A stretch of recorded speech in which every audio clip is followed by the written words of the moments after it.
il est grand temps de parler des puissances. Il y a en monophasé déjà, puissance en triphasé, on verra ça après. En termes de puissance, on a la puissance instantanée, puissance moyenne, puissance complexe, puissance active, puissance réactive, puissance apparente et forte de puissance. Il y a toutes sortes de puissances. Et pour un débutant, il ne sait pas à quoi ça sert, puissance instantanée, à quoi ça correspond, ni à quoi ça correspond, puissance moyenne, puissance active, puissance complexe, il ne sait pas comment s'y prendre en fait. Voilà. En général, c'était mon cas à l'époque, quand j'étais en première. Et la notion de puissance, c'est très important parce que ça, on peut résoudre un problème sans passer par les courants dans chaque branche.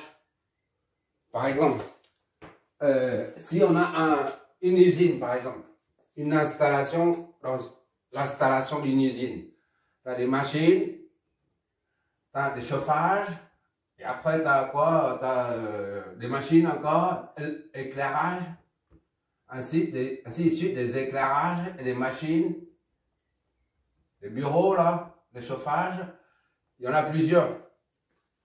Tu vas quand même pas analyser l'installation d'une usine en étudiant chaque courant qui circule dans chaque branche, ainsi que la tension aux bornes de chaque élément. Ça se fait pas. Tu étudies, tu analyses en termes de puissance, la puissance globale. Par exemple ici, ce qu'il te faut, c'est que tu dois trouver la puissance totale à fournir à l'usine. Voilà. D'accord? Et ça, comment tu fais? Tu regardes le moteur, il fait combien de watts? De 3 kW par exemple. D'accord? Ce moteur fait 10 kW par exemple. Et ce chauffage fait en général à la maison. Chaque bureau fait 2 kW, 2000 watts, 2 kW. L'éclairage d'une chambre, ça fait 200 watts. Voilà.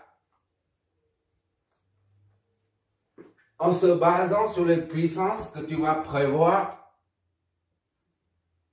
la quantité de puissance nécessaire au niveau du compteur. D'accord? Et tu regardes pas, tu n'analyses pas le courant, ni les tensions, parce que tout ça fonctionne sous 230.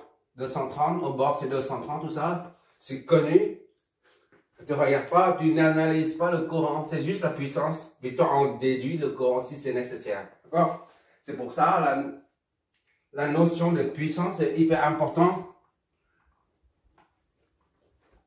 Pour dimensionner une installation de cette taille-là, t'imagines, il y a plusieurs usines, plusieurs complexes industriels dans une zone, on dit zone artisanale, non, zone ZI, je crois, zone industrielle, voilà. Et ben, on se sert de la notion de puissance.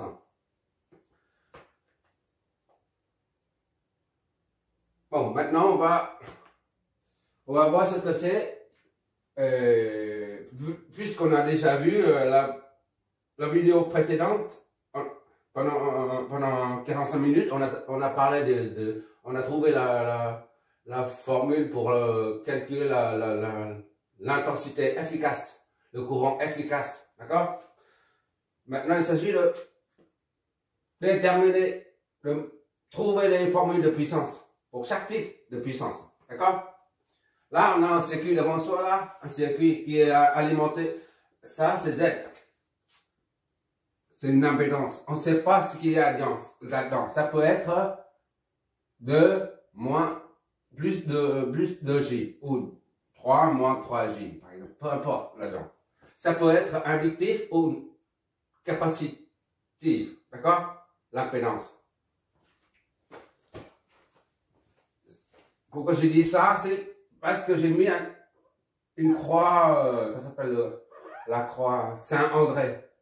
J'ai mis là une croix Saint-André pour dire, voilà, c'est pas il ne s'agit pas d'une résistance pure, mais une impédance. D'accord? C'est juste une petite remarque. Bon, maintenant, supposons qu'on a... Bon, Z est alimenté par les sources. Supposons que VT, la source de tension VT est... J'espère qu'on voit la lumière. Je cale le truc. Ok, c'est bon. VT est égal à V max cos sinus oméga t plus phi V. Pourquoi? C'est la phase de la tension. V pour la phase de tension. C'est le réseau, c'est une source d'alimentation alternative. D'accord? C'est la raison pour laquelle on a des signaux cosinusoïdal ou sinusoïdal. D'accord? Et maintenant, I, c'est la même chose. C'est sinusoïdal. IT, c'est I max, c'est l'amplitude, d'accord? On va voir ça tout de suite. I max fois cosinus oméga t plus phi I. D'accord? Phi I. I pour l'intensité. D'accord? Bon, maintenant, au lieu de mettre I max, on sait que pour un signal sinusoïdal, la valeur maxi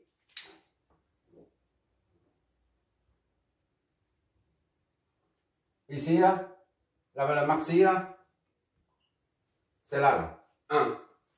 I, c'est le module. D'accord? I, c'est la valeur maxi. I maxi ici là. I max, c'est juste un rappel. I max. D'accord? Et là aussi, I max partout. Sur le cercle, c'est l'intensité maximale du courant. Qu'on met ici, I max ou V max. Quand il s'agit de l'intensité, c'est I max. Par contre, quand il s'agit d'une tension, c'est V max. D'accord? Et au lieu de mettre I max, V max, on met le module. Puisque le module, c'est ça, X et Y. Le module, c'est juste un rappel. D'accord? X au carré plus Y au carré. D'accord? Module là. C'est la longueur d'ici là. D'accord? Du vecteur. Donc, on met le module plutôt que I max. D'accord? Pourquoi je fais ça? Parce qu'on va utiliser les phaseurs. La finalité de tout le développement d'aujourd'hui, c'est aboutir à une formule aussi courte que possible, qu'on va utiliser partout, c'est-à-dire la puissance complexe. On va utiliser le nombre complexe. Bon, maintenant, on va remplacer là, dans le domaine temporel, d'accord? C'est pas, même si on remplace V max par V module.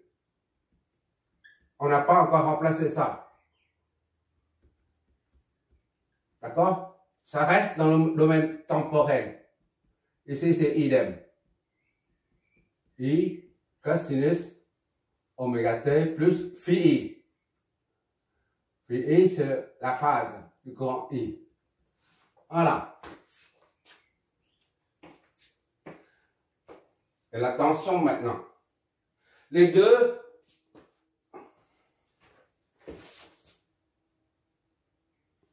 ces deux expressions, tension et courant, sont dans le domaine temporel.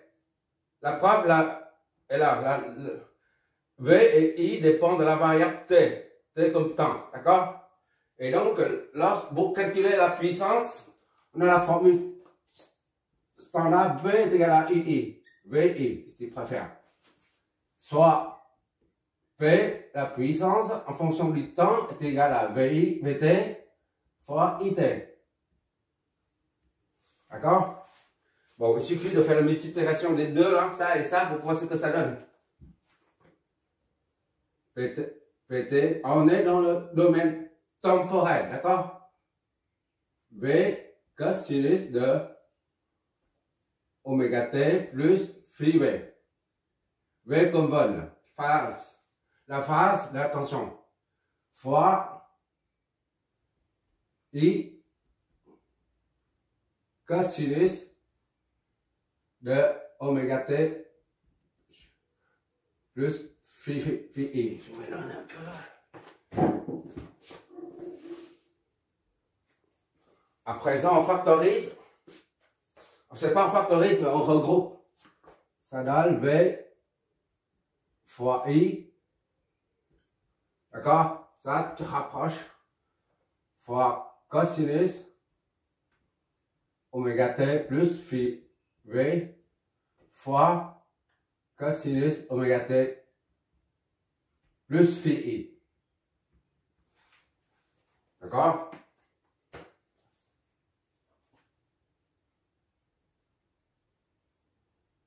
Or, on a cos A cos B. Disons cos X cos Y. La formule on a une identité remarquable d'un produit de deux cosinus. Cos X fois cos sinus de Y est égal à 1 demi. 1 demi. Cos A X moins Y plus cos. Attends. X plus Y. Plus X, Y.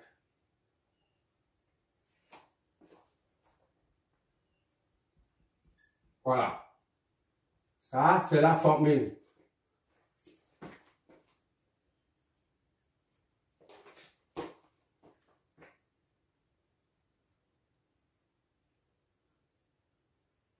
Bon, il suffit de remplacer ça là-dedans. Hein.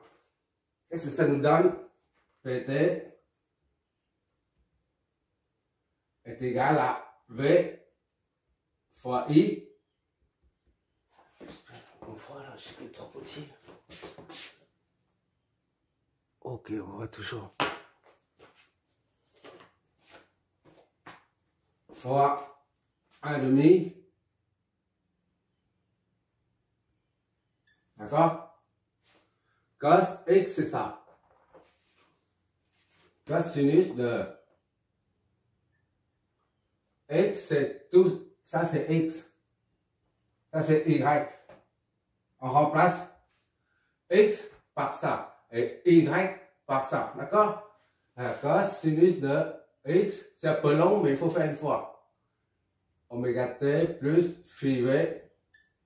D'accord? X moins Y moins oméga t plus phi I. D'accord?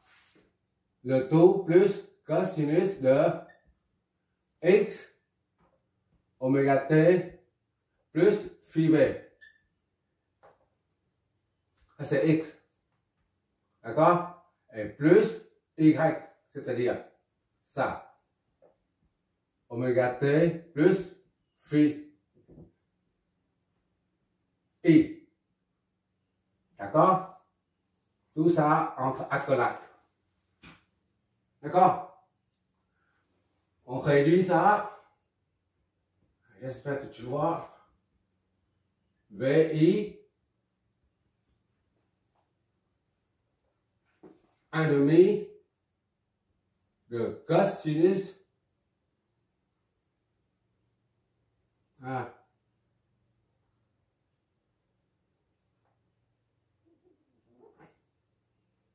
Tu vois, il faut que je m'éloigne pour voir.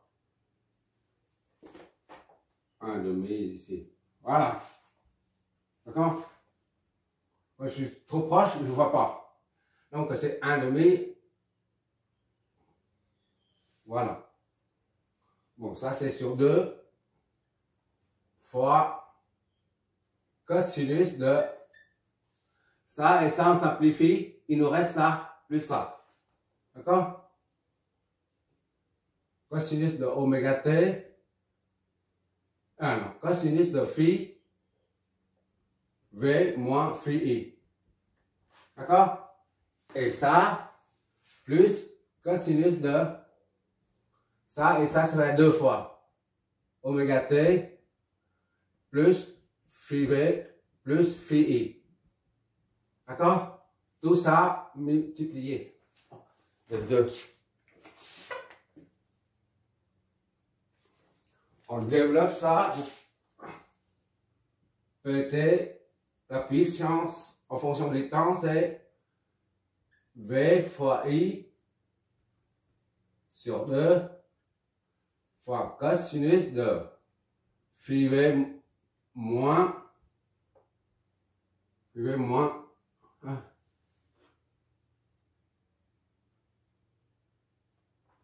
plus, ici c'est plus. Attends. Ok, plus. Ça simplifie, ça plus. D'accord? Là c'est plus. Ok. Pourquoi il y a cos moins y, moins ça. Tu vois, c'est trop proche, je ne vois pas. Au début là. Cos x c'est ça. D'accord? Moins y c'est ça. C'est moins et moins. Et là, ça c'est plus. D'accord? Moins et moins, ça fait fini. Et ça, c'est moins. Voilà. C'est pour ça que je vous dis, il y a quelque chose qui... Voilà, tout est en ordre. Moins phi I plus VI sur 2 cosinus de oméga T plus phi V plus phi I.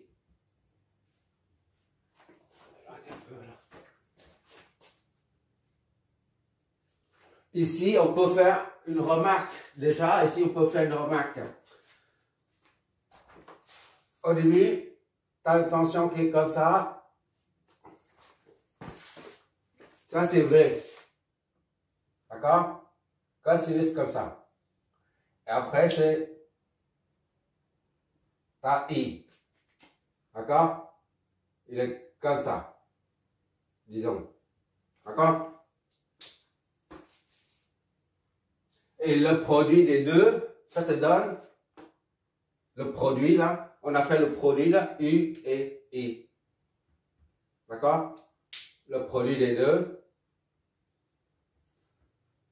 U fois I là. Qu'est-ce que ça nous donne? Là, en regardant l'équation, on voit ici là, l'amplitude V et l'amplitude de I reste constante. Et I comme V, c'est un réel divisé par un réel, c'est un réel. D'accord? Mais ça, c'est constante. De même que phi V, phi V et phi I. Phi V, ici, là, c'est 0. D'accord? C'est une supposition, un exemple. Hein? Et phi I, c'est, par exemple, c'est 2 degrés, par exemple. Phi V, moins phi I, c'est combien? C'est moins 2, par exemple. D'accord? Moins 2. C'est-à-dire que ça est cosinus de ça, là. Cosinus de moins 2 est un nombre. Réel aussi, là, mais constant. D'accord? Un réel, donc c'est une constante. Ça, c'est une constante, multipliée par ça, qui est une constante aussi. D'accord?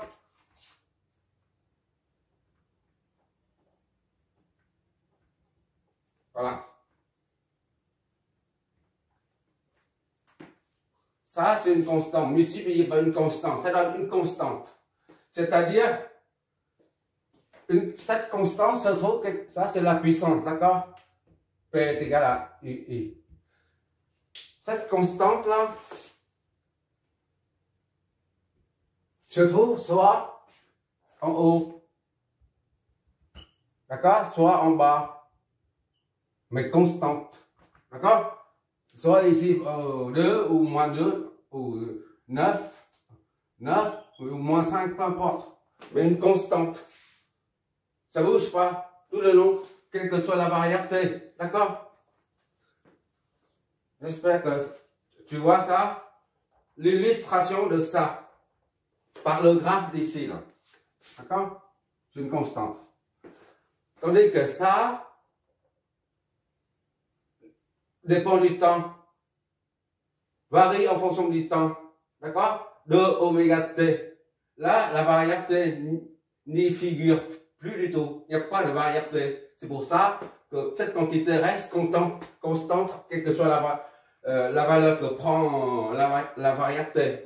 Tandis que ici, là, le cosinus de oméga t varie en fonction du temps. D'accord? Si t est égal à 2, ça va être 4 oméga.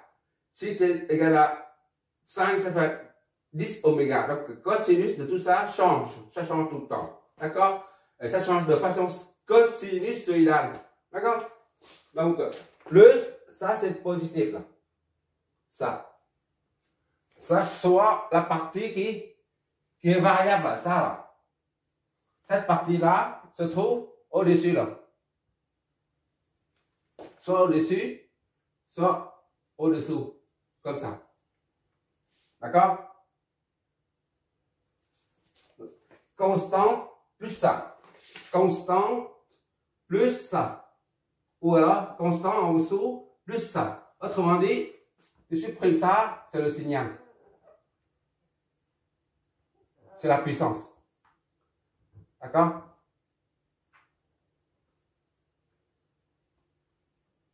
D'accord? La puissance, si tu dis que c'est 9, la constante est 9, la puissance est comme ça. Le signal de la puissance. Par rapport au signal V et T, tu vois, le signal de la puissance se décale vers le haut, un peu. Et d'autre part, une deuxième remarque, c'est que la pulsation est, au début, c'est un seul oméga. Puisque cosinus de oméga t, c'est la même chose que 1 oméga t. D'accord? Ici, bon, quand tu as 2 oméga t. D'accord? 2 oméga t. La pulsation est 2 fois plus rapide. C'est-à-dire, ici, si tu poses ça dessus, ça fait ça.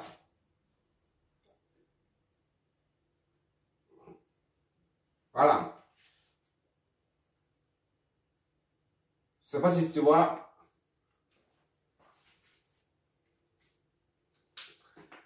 Ce terme variable a une fréquence 2 fois plus grande. Ce signal varie 2 fois plus rapide que le signal de puissance varie 2 fois plus rapide que celui de la tension ou du courant. D'accord? C'est juste une remarque.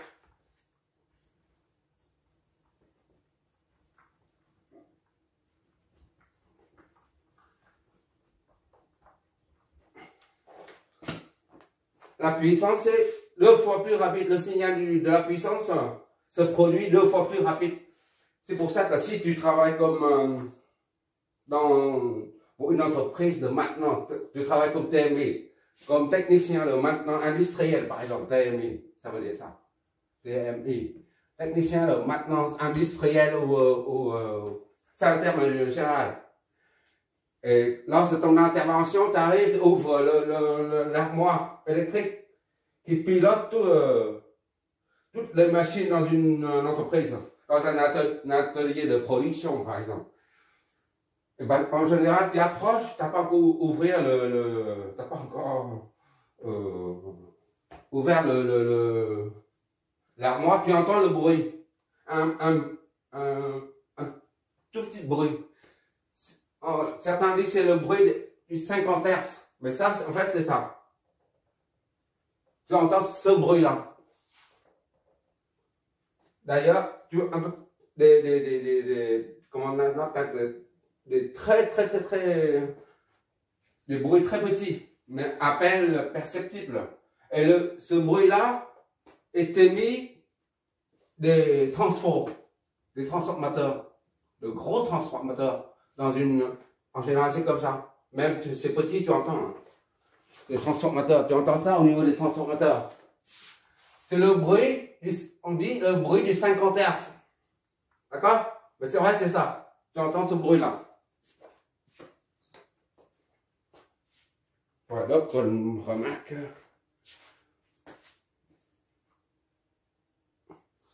Bon, revenons à notre équation là. La puissance, d'après notre résolution là, est composée de deux parties. Une partie qui est constante et une partie variable. D'accord? Et cette partie-là qui est variable en fonction du temps. D'accord?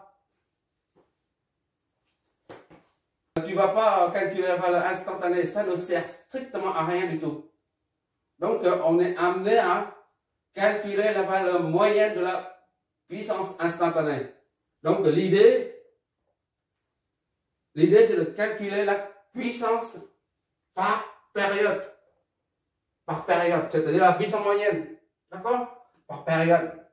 Ici, c'est pi sur 4, pi sur 2, ainsi ici jusqu'à pi et 2 pi. Voilà, on prend la période comme 2 pi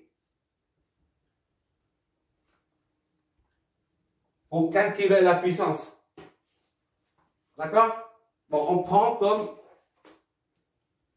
l'intervalle, on prend l'intervalle 2 pi comme pour calculer la puissance moyenne. Là, c'est la puissance instantanée qui varie sans cesse, PT. Et maintenant, on calcule, on se sert de la puissance moyenne de ça, là, d'accord? Pour calculer. Bah, on est obligé d'utiliser là, de calculer la puissance par période, la valeur moyenne par période, d'accord? Et comment ça se traduit en fait? On sait que pour une fonction quelconque f de x, pour une fonction quelconque f de x, la valeur moyenne de cette fonction, supposons que pt et f c'est la même chose que f de x, d'accord? La valeur moyenne de f de x est égale à 1 sur t f de x. C'est la valeur moyenne, mathématiquement. C'est défini comme ça. D'accord? C'est-à-dire la 0 à t. Tu fais l'intégrale de la fonction de 0 à t, en l'occurrence c'est 2pi. Et tu divises par l'intervalle où ça varie, où la fonction varie. D'accord? Ben, il suffit pour la valeur moyenne de ça, là, pt, là, on a pt. Maintenant, pour la valeur moyenne, il n'y a plus de variable parce que p moyen est égal à 1 sur t, d'accord? Intégrale de 0 à t de p, t dt. D'accord? Ça, c'est une formule mathématique. Valeur moyenne d'une fonction f de x, c'est 1 sur la période fois l'intégrale de f de x de 0 jusqu'à t, où t est égal à 2pi. Dans notre cas, t est égal à 2pi parce qu'il s'agit d'une fonction sinusoïdale, d'accord? Voilà, il suffit d'appliquer cette formule-là à notre cas ici. Il suffit de diviser l'intégrale de la puissance par la période. D'accord? On applique cette formule-là à notre cas. Là. P moyen est égal à l'intégrale de PTD. Donc, P moyen, maintenant, on n'utilise plus la puissance instantanée. Ça, c'est, on répond à la question, au premier mot, la puissance instantanée. Puissance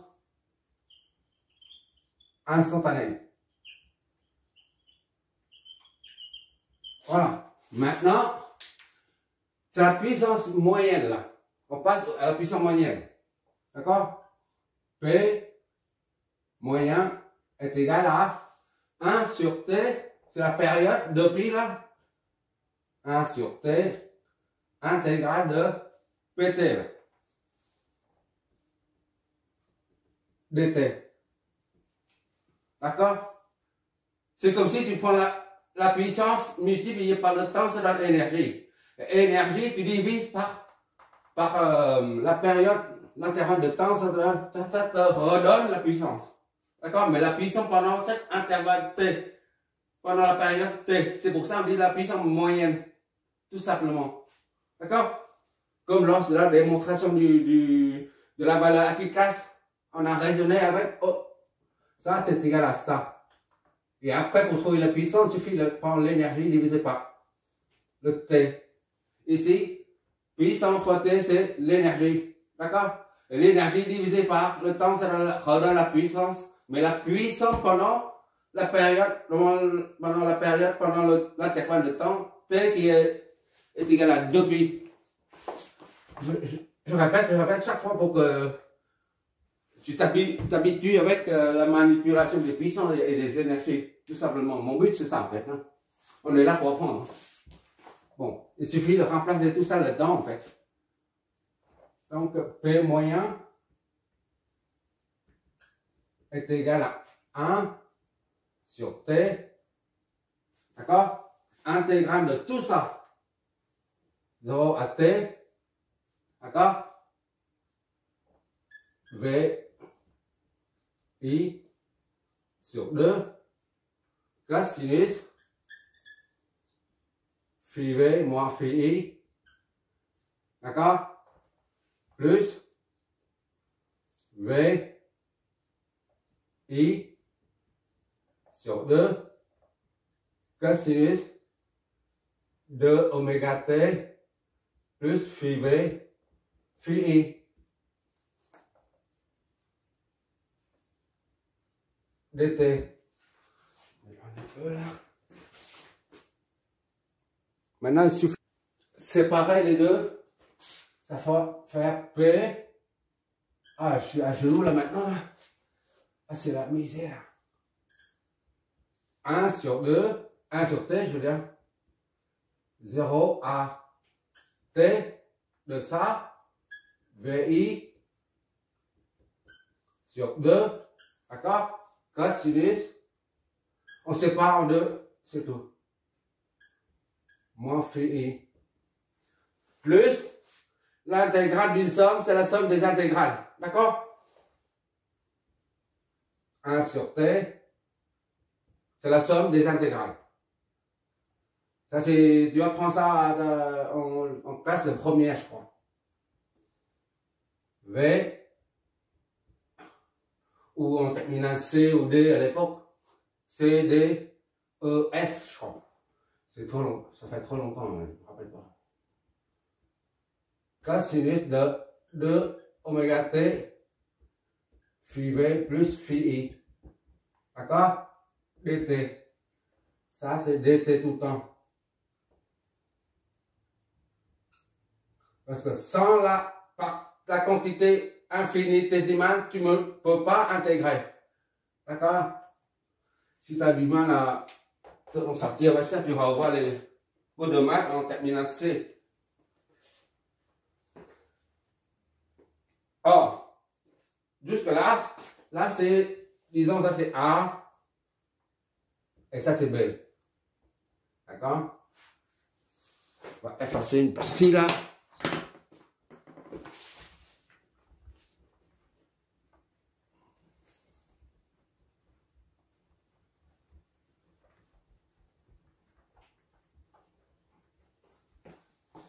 Pour un signal, si cosinus c'est n'importe lequel. Le cosinus, tu fais l'intégrale, ça donne 0. Quelle que soit la pulsation. D'accord? Parce que ici, c'est plus, ici c'est moins. L'intégrale d'ici à là, pendant une période, c'est toujours nul. Là, plus, additionné à N, moins, ça donne 0. D'accord? Même quelle que soit la pulsation. Si la pulsation est double, c'est pareil. D'accord? D'ici à là, c'est T depuis là. Et ça donne 0. Donc cette partie-là est nulle. L'intégrale de 0 à T pendant la période T là, de la fonction cosinus, celui-là est nul. D'accord? Là, c'est nul. intégrale cosinus t dt est nul. Ici, c'est idem. Bon, il faut que je te montre, sinon, on dit ça, c'est trop théorique. Tu vois. Voilà. La première fonction. Cosinus de x, par exemple. Tu regardes par toi-même, regarde. J'ai deux fonctions. On prend la première fonction, cosinus, d'accord? Je ne sais pas si tu vois. Voilà. La première fonction, c'est cosinus. Maintenant, on exécute. On cherche l'intégrale.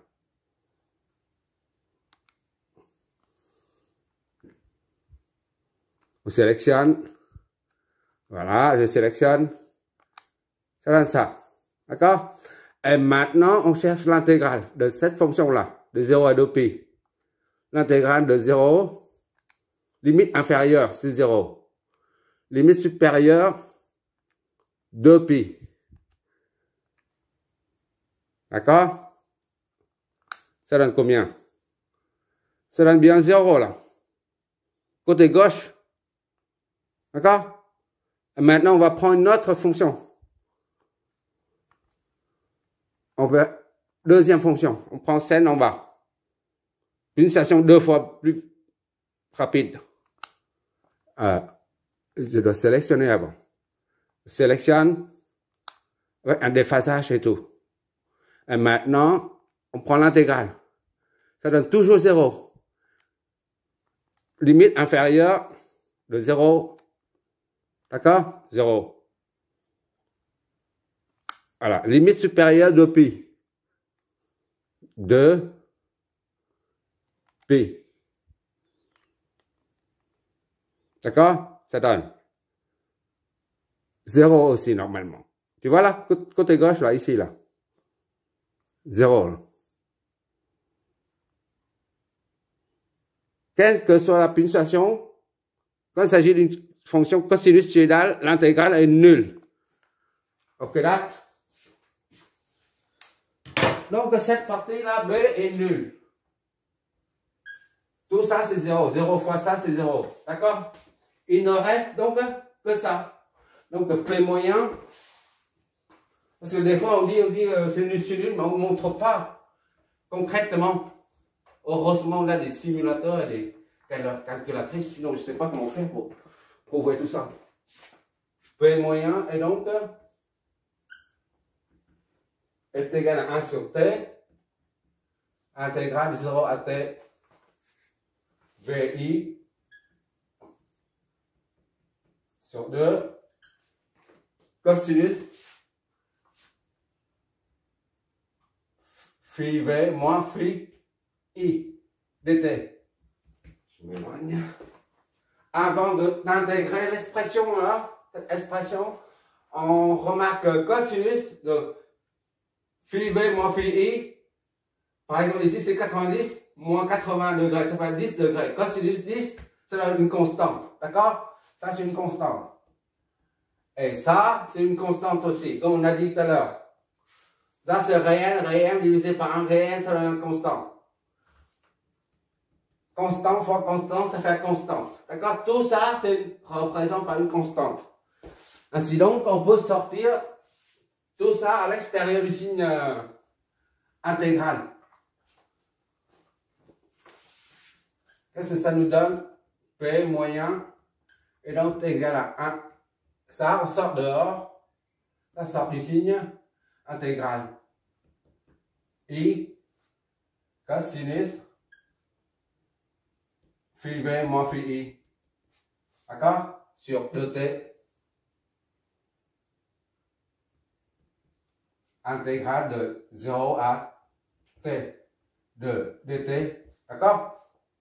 Il ne reste que dt sous le signe intégral. Soit P moyen égal à V I sur 2t fois cosinus VI fois VI phi V moins phi I intégrale de 0 à t de 1 fois dt.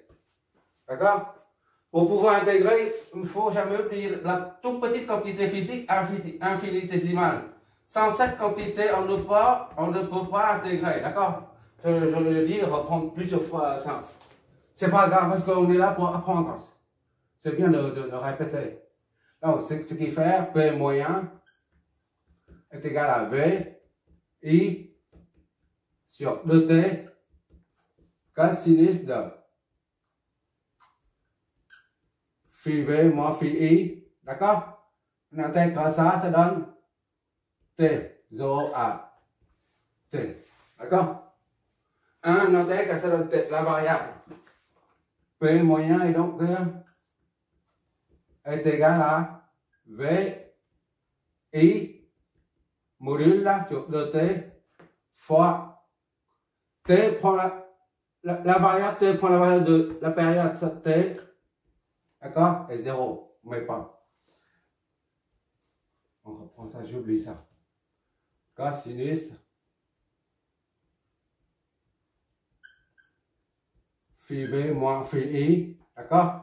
Tout ça multiplié par T. Voilà, ici c'est T. Donc P moyen est égal à V I en module, d'accord, cosinus de phi V moins phi I. Ça simplifie avec ça, d'accord, sur le. Voilà, ça s'appelle la puissance moyenne, d'accord.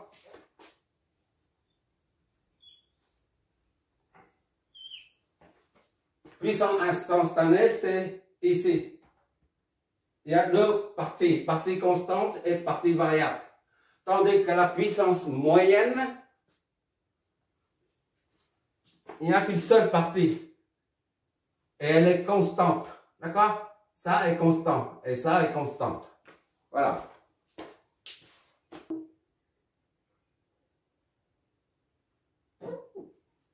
C'est égal à V max. Si tu préfères cette notation-là, I max, d'accord, sur 2 fois cosinus phi V moins phi I. Voilà. C'est la même chose. D'accord?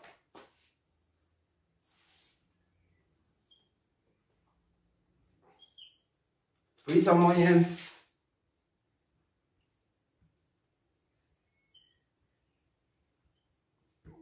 Moyenne. Tu verras à quoi ça sert tout ça. Pour l'instant, on développe les formules, on essaie de trouver les formules et on verra l'utilité de ça. Et voilà, on continue. Comme les multimètres ne donnent pas le multimètre RMS, sa valeur RMS, on a dit, en anglais, c'est Real Mean Square. D'accord? C'est la valeur moyenne vraie. D'accord? Square, c'est la ratio sous la racine carrée. C'est la valeur efficace qu'on a trouvée là. Donc, ce qu'il nous faut, ce sont des valeurs efficaces. Pas des amplitudes comme ça. Là. En module ou I max comme ça. Donc, on a V max, I max, I efficace est égal à I max sur racine de 2. D'accord? Et VF efficace est V max sur racine de 2. Ça, on a montré ça pendant la vidéo précédente, qui précède celle-là. Les valeurs efficaces, courant et tension. D'accord? La puissance moyenne est donc exprimée en valeurs efficaces, parce que ce sont les valeurs efficaces qu'il nous faut, pas les amplitudes. Les amplitudes, tu as besoin des amplitudes seulement quand tu veux voir le maximum où ça va le signal. C'est-à-dire que le multimètre, c'est comme ça. D'accord? Ce sont des chiffres, 1, 2, 0, peu importe. Et il y a des calibres. Ça, c'est RMS. Voilà, valeur efficace. Ça te donne des valeurs efficaces. Tu mesures les valeurs efficaces. Mais si tu veux voir, tu ne vois pas la valeur efficace. Tu vois les amplitudes. Et pour voir ces amplitudes-là, tu prends un oscilloscope. Oscilloscope, il est comme ça. Là. Moi, j'en ai dépanné, j'ai dépanné au moins 20 ou 50, je ne me rappelle plus. Un oscilloscope comme ça, voilà. Et tu vois sur l'oscilloscope le signal et leur amplitude maximale. I max ou V max. D'accord? Mais dans la vie quotidienne, lorsque des mesures, tu n'as pas besoin de savoir ça. I max. Tout ce que tu veux, c'est que des valeurs efficaces. Justement, c'est le multimètre muni de ces trois lettres-là te donnent des valeurs efficaces.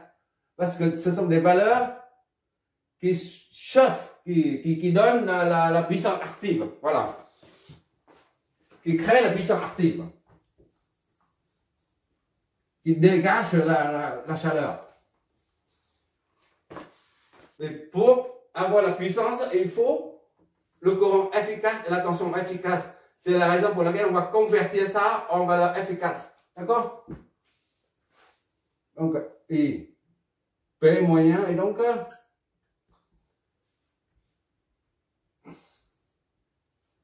I max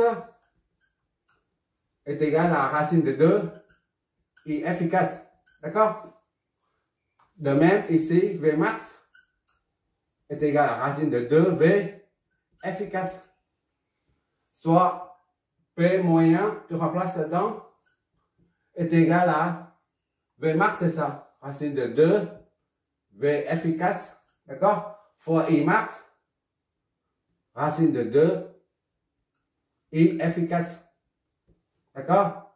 Tout ça divisé par 2, cosinus de phi V moins phi I.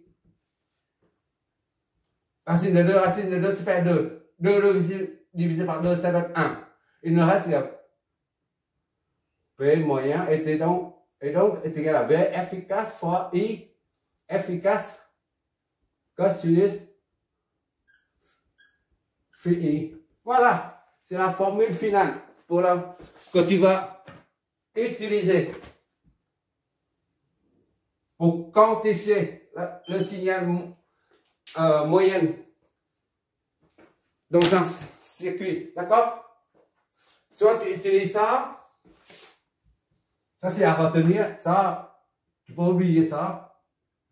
Soit tu utilises ça, mais ça c'est pour calculer la puissance dégagée par, ou absorbée ou dégagée par une résistance. La puissance absorbée par une résistance, c'est I ici et V là. Là c'est R. D'accord? Il faut trouver le V efficace et le I efficace, puis le déphasage pour pouvoir calculer la puissance moyenne. D'accord? Ici, le déphasage est nul. Cosinus de tension et courant sont en phase, c'est-à-dire ça et ça, c'est nul. Cosinus de rho, c'est 1. Il ne reste que VF fois IF fois 1. D'accord? Mais tu verras que ça, c'est pour te montrer ce qu'est la puissance moyenne ici. Mais sinon, tu verras, on utilise. En ce qui me concerne, j'utilise rarement ça. Absolument. Très, très rare. Mais en général, les gens utilisent ça. Moi, je suis très rare. Parce que cette puissance ne contient pas toutes les informations du circuit. Ça ne nous renseigne pas sur tous les éléments du circuit. Mais pour l'instant, on a ce résultat-là. C'est le premier résultat. Voilà. Puissance instantanée, c'est faire. Puissance moyenne, c'est faire. Puissance moyenne, c'est là. D'accord? Puissance moyenne. Moyenne. Voilà. Maintenant, on a explicité la puissance instantanée et on a explicité la puissance moyenne. Maintenant, c'est la